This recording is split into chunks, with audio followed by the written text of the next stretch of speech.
Thank you very much, Hilde, and thanks for inviting me. It's really a great pleasure for me to be here and tell you something about the entire story of the stakeholder engagement strategy. But before I do so, I really like to fresh up your minds and bodies a bit by watching a video that we just produced on our first Pan-European Stakeholder Consultation Conference, which is a nice word in short, is PESC, which I will come to later again. And just have a view on what IPBES will have achieved in 2030. So enjoy, and afterwards I'm going to talk a bit about the contents.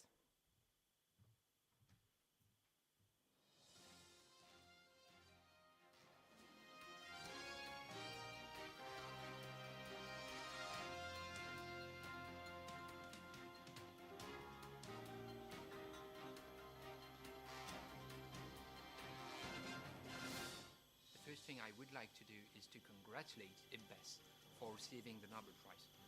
It's an amazing achievement for a platform only 10 years old. IPBES has become extremely influential in informing policy throughout the world, and the governments are actually responding to that.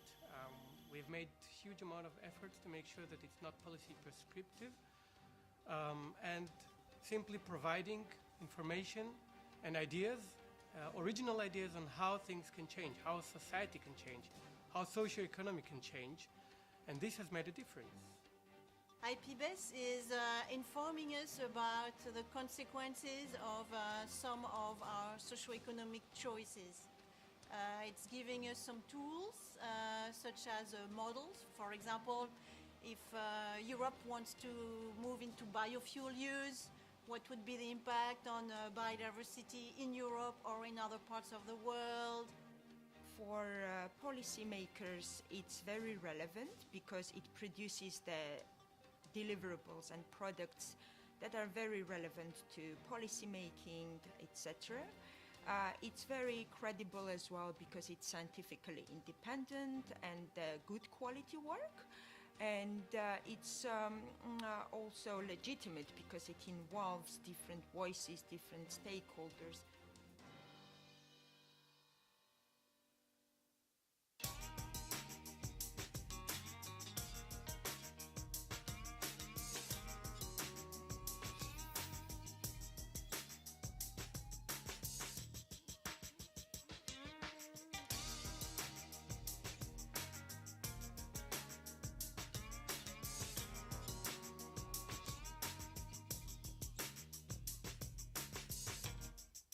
Stakeholders were actually one of the core reasons of success of IPBES. Despite the fact that it's an intergovernmental platform, it is completely dependent on knowledge and the contribution of knowledge in various forms, not only scientific form.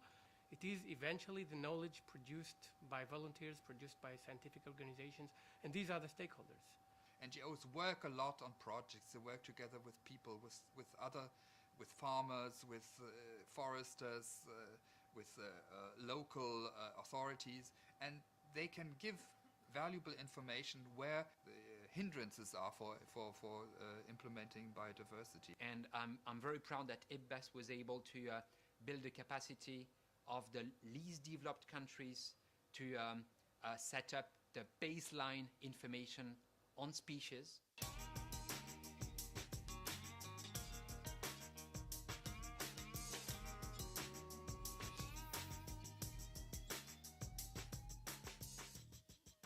So main contribution of stakeholder engagement is bringing different voices in identification of the main issues of biodiversity conservation and the most effective ways how to tackle and address those issues. To begin with, we set up the UK IPBES Stakeholder Hub. So we identified potential stakeholders that we believed, from a UK perspective, need to engage.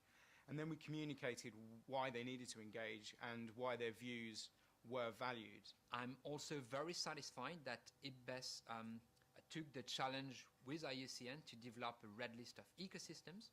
So with a partnership between IPBES and IUCN, we now have the world, which is covered by a global database of the ecosystems in risk of collapse.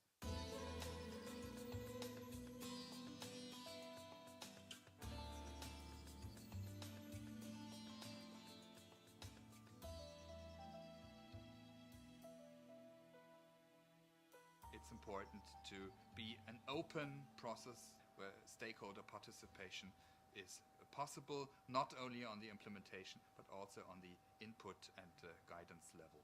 My prime advice would be that IBES should rely on already existing networks to reach out to the people holding data and to reach out to people who are affected possibly by its work. During this process, it was very important that all the stakeholders understood the limitations and understood the potentialities of IBES. So they had patience but also perspective. And IBES was always quite clear enough to handle the expectations of the different stakeholders, to handle frustrations, to handle limitations by offering a joint view. First of all, focus on drivers, explicitly tackling one driver after the other, and noticing the fact that different drivers act at different scales. The second thing will be to focus on the components of change, not just on the components of why we are losing biodiversity, but how do we change human societies, socio-economy, consumption societies, even questions of how do we tag it or how do we make it into a fashionable or sexy item which eventually fits to the human evolution or to any creature's evolution. It's the balance to be realistic, but at the same time to think creatively, to think out of the box, and to try innovative ways.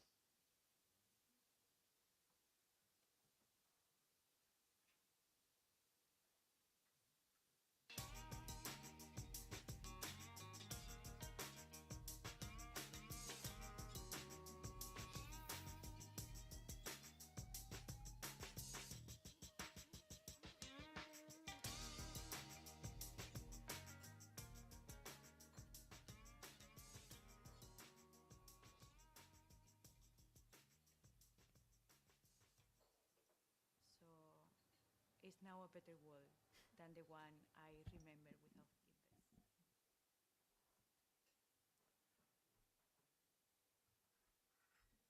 Yeah, that's what we're going to achieve. So this is the very positive view of or on the IPBES so far. And actually, of course, there's a, the more you see that video, the more you believe that IPBES can really do that.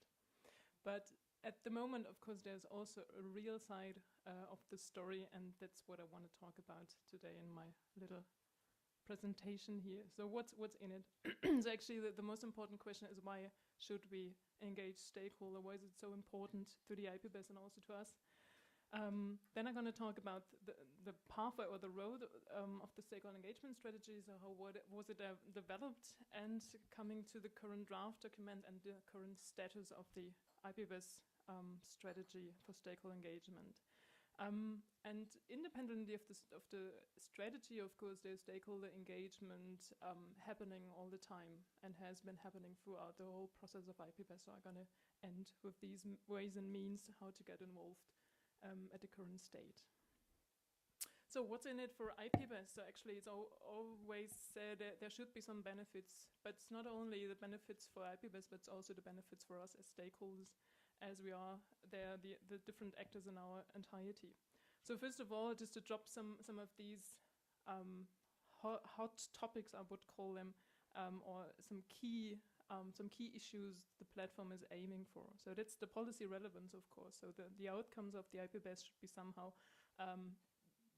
be adoptable by the policy and giving options for active implementations. The IPBES should be effective, so it's the best possible data sets and the best possible knowledge that we have now that has to be gathered. It's credibility, so it's about quality, it's about inclusiveness, so who's giving answers to what kind of questions, who is asked and who decides who is not asked. It's about the legitimacy, so this is also about the ownership, so actually who owns the process. Is that because it's a science policy interface, but it's also intergovernmental process, so it's more the one or it's more the other side of the story? Or how do we get it all together? That's crucial questions. And so at all, the stakeholder engagement is aiming for the overall success of IPBES. And actually IPBES in its origin emerged from different, or from a great multi-stakeholder process. There were 3 meetings of consultation in Putrajaya, in Nairobi, and Busan, each year from 2008 to 2010. So it's in its origin already a stakeholder process. So let's see what really was left from this process in the development of the stakeholder engagement strategy. But before, as I said, it's not only important to get engaged for the sake of IPBES, but also for us, because it's about making your own research policy relevant and more societal relevant. It's increasing, of course, the scientific reputation to be a member of these platforms and contributing scientific findings and ideas, contributing knowledge.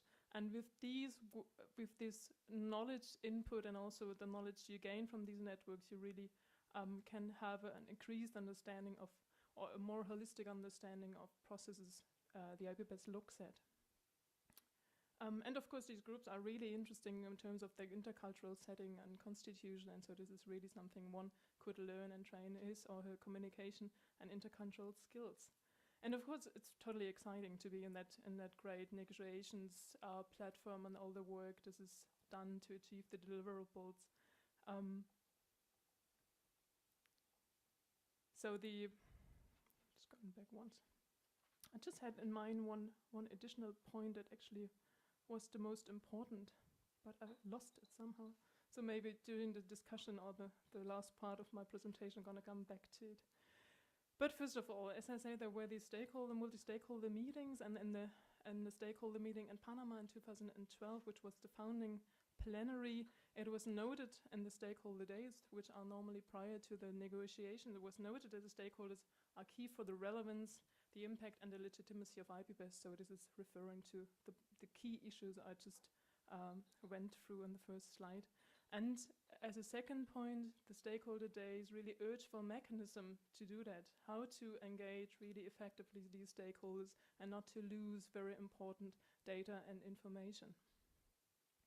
And what half a year later, in January 2013, in the first plenary of the IPBES, so the first negotiation plenary, the first official one, they actually reflected on that there is actually no such a mechanism, and the key roles as identified in the prior meeting are not fully reflected, so we really have to work on that.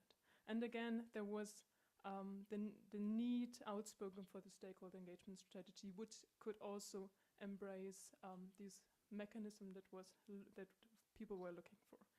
So by the decision of IPBES 1, there was a mandate to draft a stakeholder engagement strategy, and this was given to ICSO and IUCN.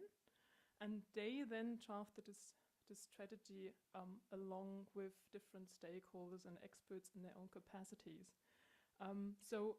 But I want to point out that this mandate is only to implement or to support the implementation of the work program. So the work program is the one that Georg just talked about prior to this talk, and it's not about the co-designing or the shaping of the overall work of IPBES. So it's really dedicated to this first initial work program beginning with 2014 and ending 2018. So just to keep that in mind, because that was also a concern of stakeholders, that they're not, as maybe you saw it from Friedrich Wohlfuß on the Pro Natura network in Switzerland. He just pointed out it's not enough to be somehow engaged in the implementation of the work program, but also in the co-design of the platform itself. Okay, so there were different steps towards the stakeholder engagement strategy, and the first of it was a stakeholder online service that took place in spring in 2013, last year.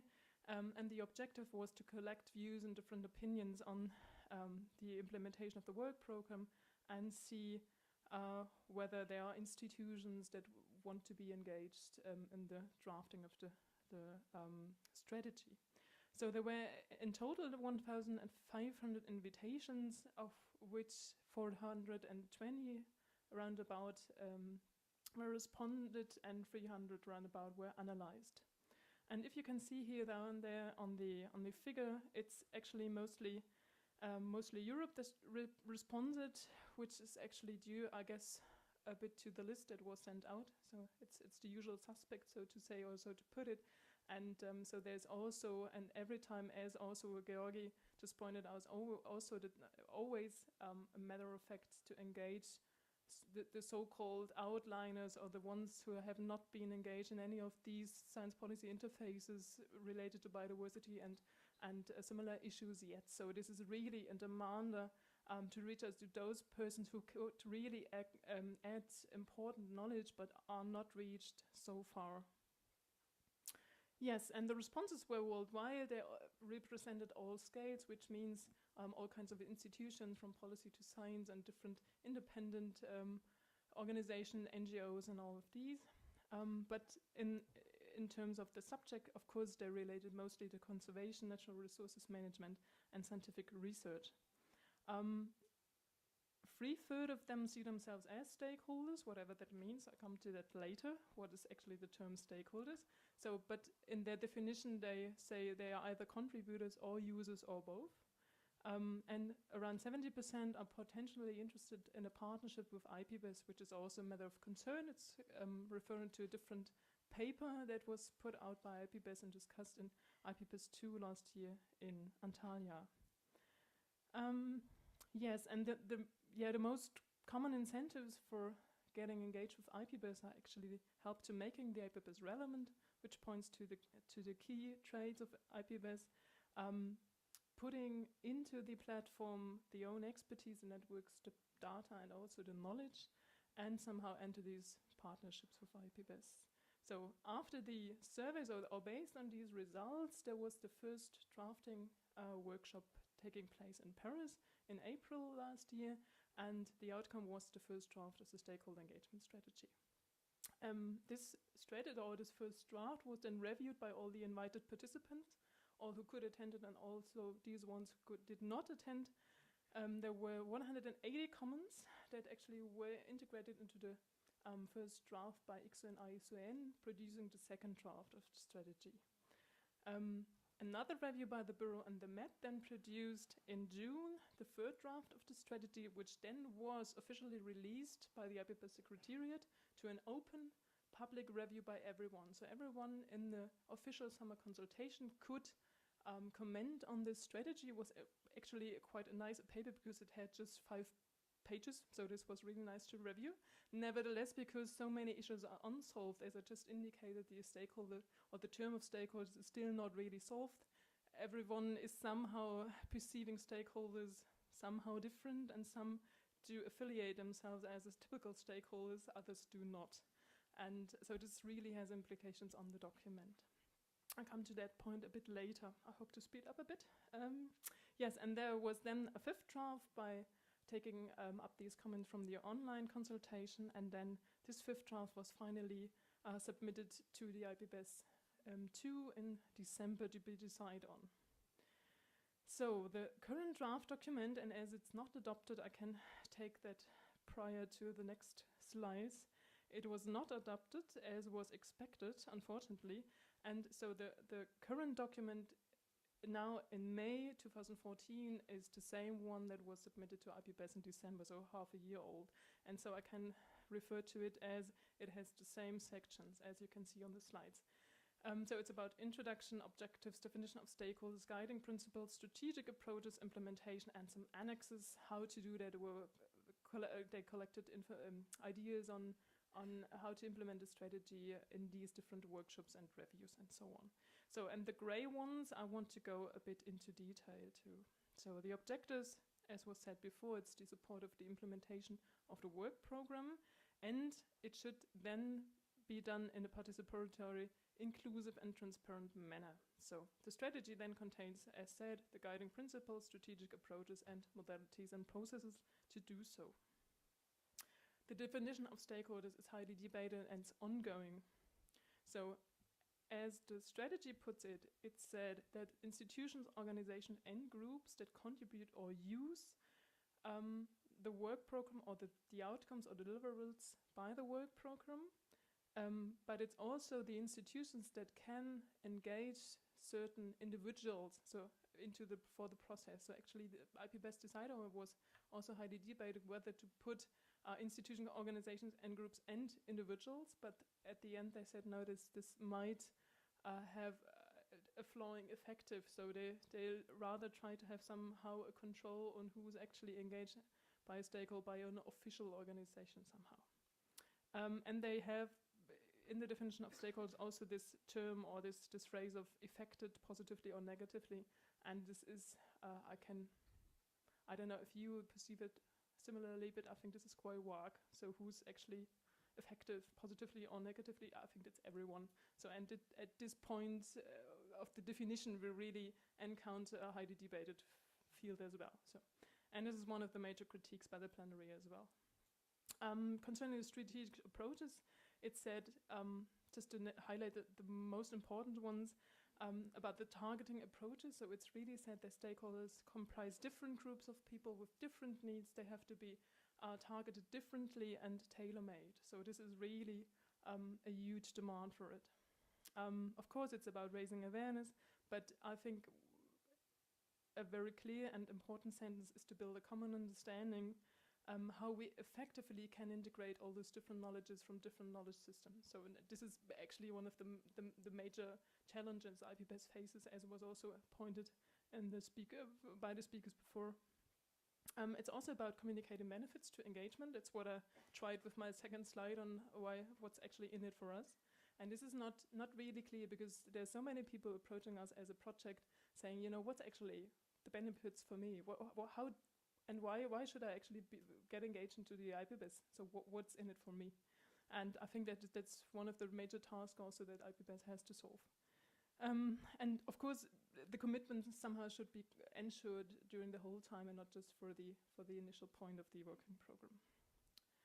Yes, and there were some preliminary ideas on the implementation that is concerning the governance. Should that be supervised by the Secretariat or other subsidiary bodies of the IPBES, or should there be an independent advisory committee comprising of different stakeholders and a different election process and all these things? But of course, governance also takes time and efforts, and we really have to think about whether we really have the time and resource to also stem such a governance process. So this is really something else, because nobody of us has actually some spare times to do any of these things. So we really have to select carefully where we can get engaged.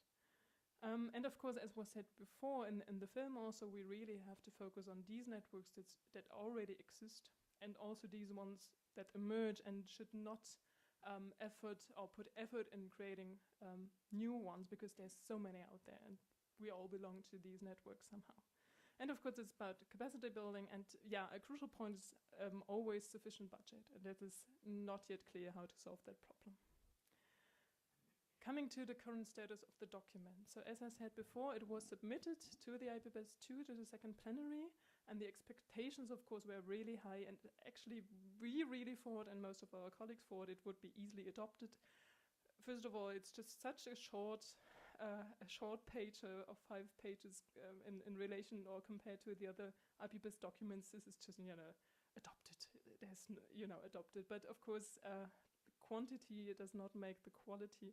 So we really saw there were somehow constraints to it. The paper itself was really supported by the stakeholder days prior to these negotiations, and also by the governments who attended these stakeholder days and the other IPBES bodies. And also in the plenary there was actually great support, but of course there were also concerns, and as I just pointed out, somehow the strategy is comprehensive, but in its comprehensiveness it's also just too broad to somehow be applied. So we really have to get a bit more specific, to narrow down somehow the strategy, to really define who we mean with stakeholders and how do we want to address these stakeholders identified. And of course, and this is actually a discussion that takes place within the stakeholder community, that the term stakeholders, as said before, is discussed controversially. That is, firstly, the term stakeholders versus the knowledge holders. So it's stakeholders, people think of, for instance, industry, business, something like that, and others think, because it's coming from business, this word somehow, and others say, what about knowledge holder? This is including different knowledge systems, not only the modern Western scientists, but also different other ones being differently engaged than in the normal institutions. And the second point of thought is the legal status of the word. And this is mainly referring to the indigenous and local communities who really say, you know, we've got a legal status as peoples. We do not want to be subsumed,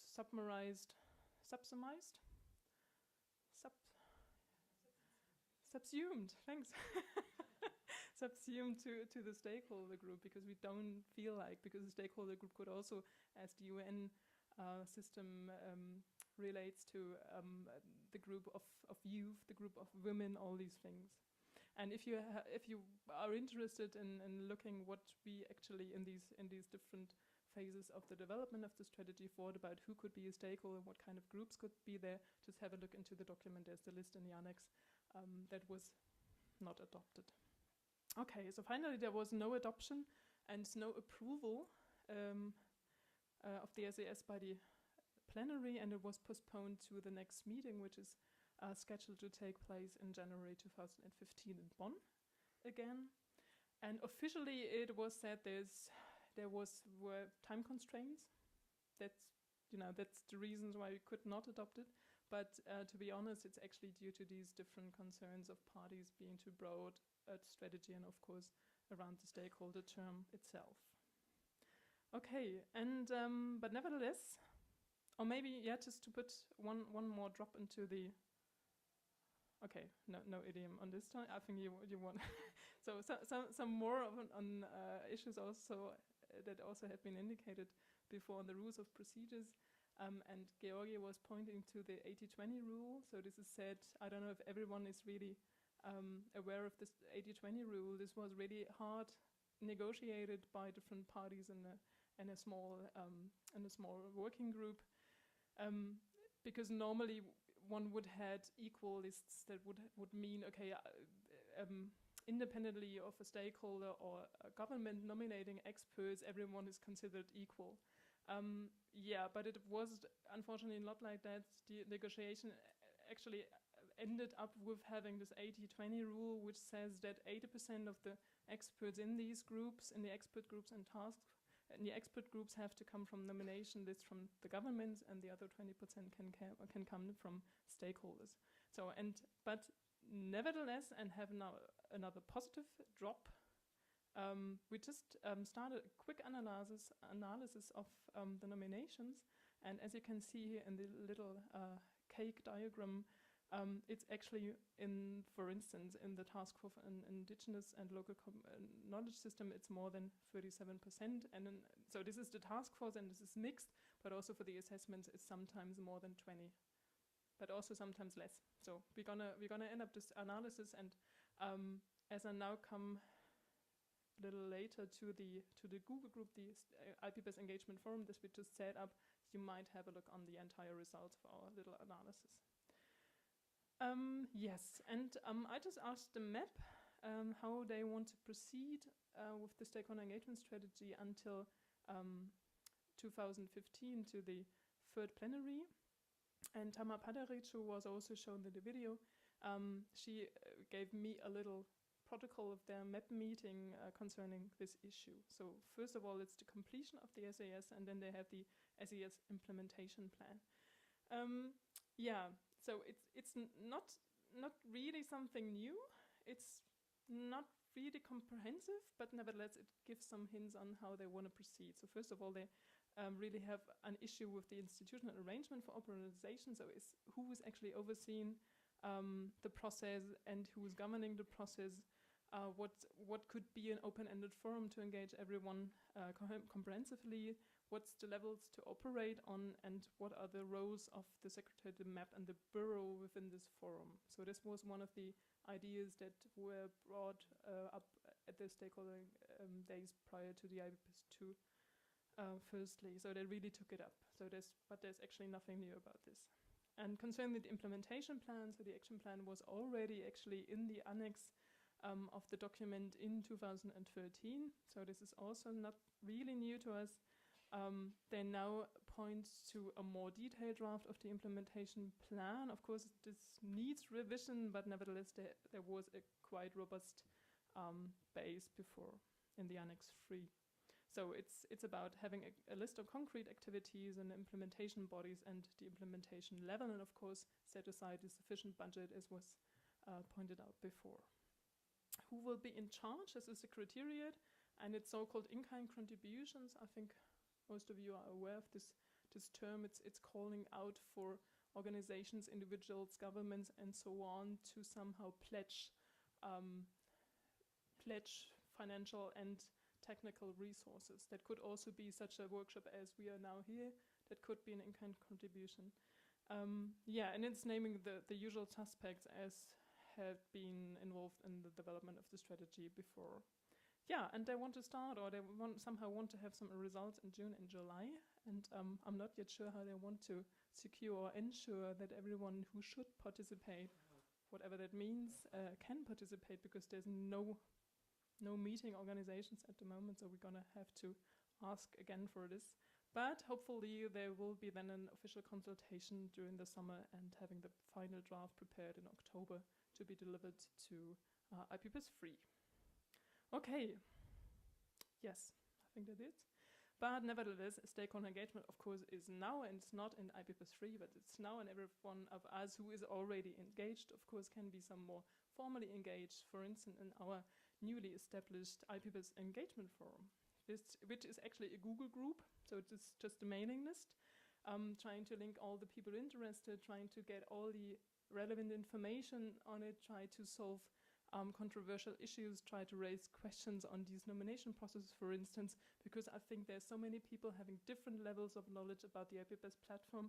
How does it work? Some of us have been involved in that process from the start. Others just come in now, and so we really try to somehow balance these different knowledge levels. So you are invited to either get on the Google group. This is just a mailing list. I think most of you might know it. We also have these information distributed by the Google group mailing list and the LinkedIn platform. And we also have a Facebook platform, of course, because you've got so nice space to put nice photos and videos and all these stuff. So really, if you'd like to get engaged, we're really happy to see you there. And as I said before, we're going to display the quick results of our quick analysis of the nomination there next week. And again, there is another initiative that's a bit of a complicated name, but nevertheless, it's really hard in these things to have a brief name composed somehow. So this is Knowledge Holders at Biodiversity Science Policy Interfaces. There's also a Twitter that is definitely, because of its limitations in words, a lot more complicated again to have a name found, but it's about a network of scientists. So there was an idea in IPBES 2 where people from different knowledge systems and research interests came together, thinking about what do you think we should actually come together and talk about the IPBES jointly from our different perspectives. And there were also a lot of young people who really asked for, how do we get actually involved in the process as not those silver bags who have been published for 20 years and have 50,000 publications. And so how could we actually contribute? And this is really going out I do not want to put it the youth, but the new and emerging scientists, or whatever one could find a term for. So this is something about getting researchers contributing to the topics, and researchers working or studying the platforms or the SPIs themselves, biodiversity-related ones, getting them together. So if you are interested here, then just have a link on the Google group, or just ask me again. I'm going to write that down for you, or send you an email. And yes, I want to end my little presentation with the second Pan-European stakeholder consultation, as I just started with the first one that took place in Leipzig, where this video is from. And the second one will now be hosted by the Swiss Biodiversity Forum, and we have Eva Speen, who's representing that forum, who's giving a talk afterwards. So the PESC 2, the Pan-European Stakeholder Consultation, will then take place in September in Basel, and based on the very great success we had with these different UN regions coming together in Leipzig, we really are looking forward to a pleasant and very constructive event.